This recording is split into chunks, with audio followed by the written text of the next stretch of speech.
Good afternoon students. मैं आपकी social science की टीचर शिप्रा जैन हूँ और आज हम वर्कशीट नंबर 68 करने जा रहे हैं और आज की ये डेट है आपकी 22 सितंबर। ओके, ये आपकी वर्कशीट 6 to 8 क्लास के लिए है। आपको सबसे पहले वर्कशीट करने से पहले वर्कशीट के ऊपर अपना नाम और टीचर का नाम लिखना है। ठीक है, तो आपकी ये वर्कशीट सोशल साइंस की है, आप उसके ऊपर सोशल साइंस मेंशन करेंगे। Okay, is it clear? अब हम वर्कशीट स्टार्ट करते हैं। तो देखो, हमारे देश में प्रधानमंत्री सबसे महत्वपूर्ण राजनीतिक संस्था है। ये जो हमारी वर्कशीट है, ये प्रधानमंत्री को कौन नियुक्त करता है और उसकी शक्तियाँ क्या हैं, इसके बारे में है। तो हमारी इस वर्कशीट में ये बताया गया है कि प्रधानमंत्री जो होता है वो सबसे महत्वपूर्ण एक संस्था है, राजनीतिक संस्था। प्रधानमंत्री एक इंसान, एक नेता होने के साथ साथ इसको एक संस्था का दर्जा दिया गया है।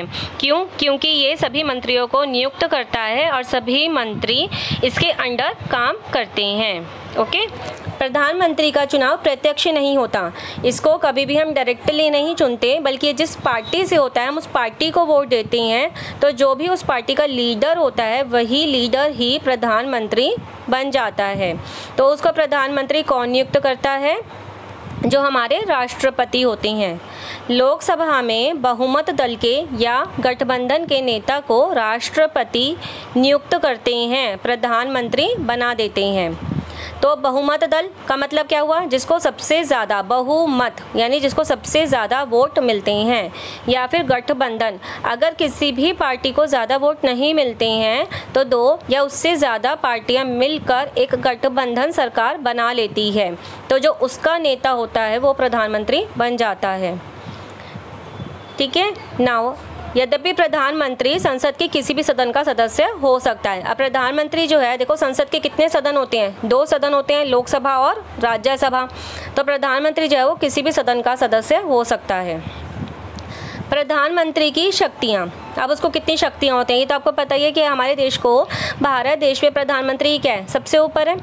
वो जो कहता है उसी हिसाब से जो है सारे काम होते हैं, वही सबसे जो है निर्णय लेता है। तो प्रधानमंत्री सरकार का क्या होता है? मुखिया होता है। मेन हेड कौन होता है? प्रधानमंत्री ही होता है। वही कैबिनेट की बैठकों की अध्यक्षता करता है। कैबिनेट मतलब जितने भी मंत्री हैं उन सबको कौन नियुक्त कर रहा है? प्रधानमंत्री नियुक्त कर रहा है।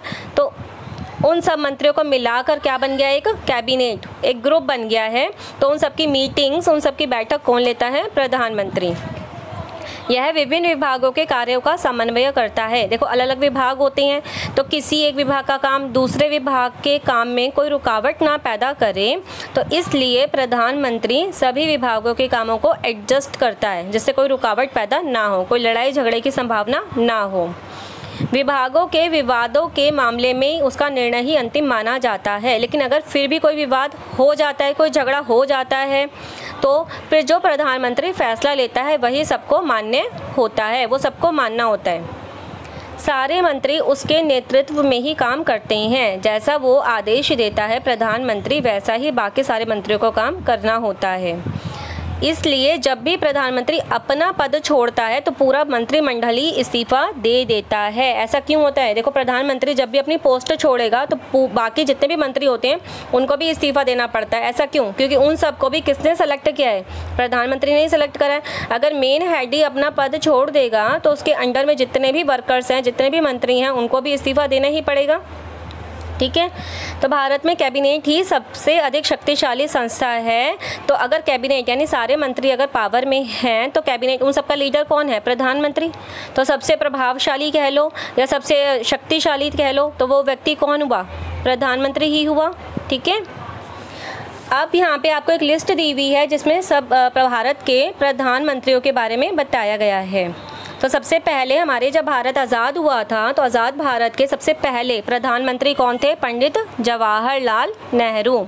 इनका कार्यकाल भी आपको दिया हुआ है कि पंडित जवाहरलाल नेहरू जो है कब से कब तक प्रधानमंत्री रहे।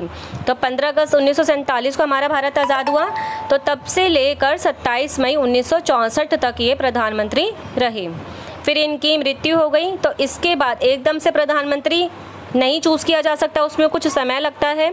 तो इस बीच में कुछ समय के लिए, जब तक नया प्रधानमंत्री चुना जाएगा, तब तक के लिए श्री गुलजारी लाल नंदा जी को प्रधानमंत्री की पोस्ट मिली। देखो आप देख भी सकते हो, इनके आगे लिखा है कार्यवाहक। कार्यवाहक यानी कुछ समय के लिए, एक तरीके से आप बोल सकते हो थोड़े टाइम के लिए, सिर्फ काम चलाने के लिए इनको जो है प्रधानमंत्री की पोस्ट दी गई। तो इनका कार्यकाल कितने टाइम का रहा? 27 मई 1964 से 9 जून 1964। तो कितने दिन बैठे? 12-13 दिन। ठीक है, तो 12-13 दिन तक ये प्रधानमंत्री रहे।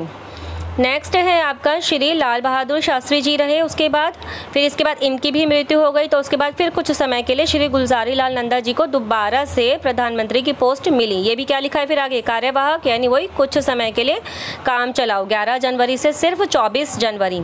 ठीक है, इसमें भी आपके कितने दिन हुए? 9 और 4 कितने? 13 दिन हुए आपके इसमें भी। ठीक है, इसके बाद प्रधानमंत्री बनी श्रीमती इंदिरा गांधी जी। अब देखो ये आपसे पूछा जा सकता है, आज़ाद भारत की पहली महिला प्रधानमंत्री कौन थी? आज़ाद भारत की पहली महिला प्रधानमंत्री कौन थी? श्रीमती इंदिरा गांधी जी। इसके बाद हुए श्री मोरारजी देसाई, फिर श्री चरण सिंह, फिर श्रीमती इंदिरा गांधी जी दोबारा चुनी गई, फिर श्री राजीव गांधी जी, फिर श्री विश्वनाथ प्रताप सिंह, श्री चंद्रशेखर, श्री पीवी नरसिम्हा राव, श्री अटल बिहारी वाजपेयी। ये अटल बिहारी वाजपेयी जी काफ़ी प्रभावशाली व्यक्तित्व के थे, सभी इनकी बात काफ़ी मानते थे। फिर इनके बाद है श्री HD देवेगौड़ा, फिर है श्री इंद्र कुमार गुजराल। नेक्स्ट फिर से दोबारा हैं श्री अटल बिहारी वाजपेयी जी, फिर है श्री मनमोहन सिंह, और अब इसके बाद कौन है? श्री नरेंद्र मोदी जी। ये अभी भी हमारे प्रधानमंत्री हैं वर्तमान में भी। तो श्री नरेंद्र मोदी जी कब प्रधानमंत्री चुने गए थे? 26 मई 2014 से अब तक ये इनका कार्यकाल चल रहा है। ओके, आपको वर्कशीट अच्छे से समझ आ गई होगी। अगर नहीं आई है तो आप मुझसे व्हाट्सएप या कॉल करके बात कर सकते हैं। अब इनके क्वेश्चन आंसर डिस्कस कर लेते हैं। चलो, फर्स्ट क्वेश्चन है आपका, मैं स्वतंत्र भारत की एकमात्र महिला प्रधानमंत्री थी, मेरा नाम लिखिए। देखो अभी मैंने आपको ये लिस्ट में से अभी ये डिस्कस करा है अभी हमने कि स्वतंत्र भारत की अकेली महिला प्रधानमंत्री कौन थी? श्रीमती इंदिरा गांधी जी। तो आपका आंसर क्या आएगा फर्स्ट का? श्रीमती इंदिरा गांधी। नेक्स्ट है आपका क्वेश्चन, मैं राज्यसभा का सदस्य रहते हुए 10 सालों तक भारत का प्रधानमंत्री रहा। देखो भारत का प्रधानमंत्री भी ये रहे और ये 10 सालों तक राज्यसभा का सदस्य भी थे। देखो अगर कोई भी राज्यसभा का 10 साल तक सदस्य रहते हैं तो वो प्रधानमंत्री चुने जा सकते हैं। तो परिवारजनों की सहायता से इनका नाम बताना है। तो राज्यसभा का सदस्य रहते हुए 10 सालों तक भारत के प्रधानमंत्री भी ये कौन थे? डॉक्टर मनमोहन सिंह। ओके, आपका इसका आंसर आएगा दूसरी का, doctor Manmohan Singh. Third question है आपका, कल्पना कीजिए आप वर्तमान में भारत के प्रधानमंत्री हैं। भारत कोरोना जैसी महामारी का सामना भी कर रहा है, तो आप इसे दूर करने के लिए क्या कदम उठाते अगर आप प्रधानमंत्री होते? तो देखो ये क्वेश्चन आपको अपनी खुद की कल्पना से लिखना है कि अगर आप होते प्रधानमंत्री तो आप क्या करते।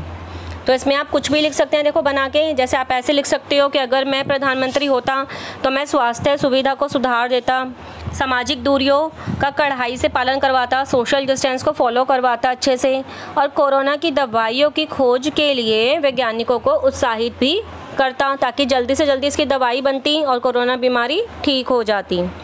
ओके, तो आप इस तरह से बना के इसमें कुछ भी 2 या 3 पॉइंट्स लिख सकते हैं। नेक्स्ट क्वेश्चन है, अपने प्रिय प्रधानमंत्री के संदर्भ में अपने परिवारजनों से कुछ अन्य जानकारी इकट्ठी करनी है और उस पर एक लेख लिखना है। तो देखो सबकी अपनी अपनी चॉइस होती है। तो अगर आपको कोई प्रधानमंत्री पसंद है, आपके फ्रेंड को हो सकता है कोई और प्रधानमंत्री पसंद हो, तो इसमें आप किसी भी प्रधानमंत्री के बारे में लिख सकते हो जो आपको अच्छा लगता है।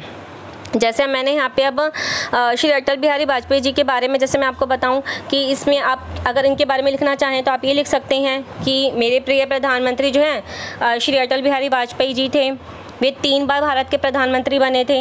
ये हिंदी कवि भी थे, पत्रकार, काफ़ी अच्छा बोलते भी थे, भाषण भी बहुत अच्छा देते थे। ये लोग इनकी बातों से इम्प्रेस हो जाते थे। इन्होंने काफ़ी समय तक काफ़ी पत्रिकाएं जैसे कि वीर अर्जुन, राष्ट्रधर्म, इनका संपादन भी किया है। मतलब संपादन होता है, एडिटिंग की है इनकी।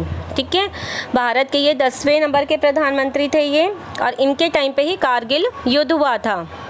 ठीक है, इनकी मृत्यु हुई थी 16 अगस्त 2018 में। ओके, तो आप इस तरह से किसी भी प्रधानमंत्री के बारे में आप लिख सकते हैं, इस तरह से उनके बारे में आप 5 या 6 पॉइंट लिख सकते हैं।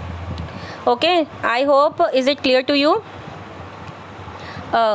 Okay, thank you.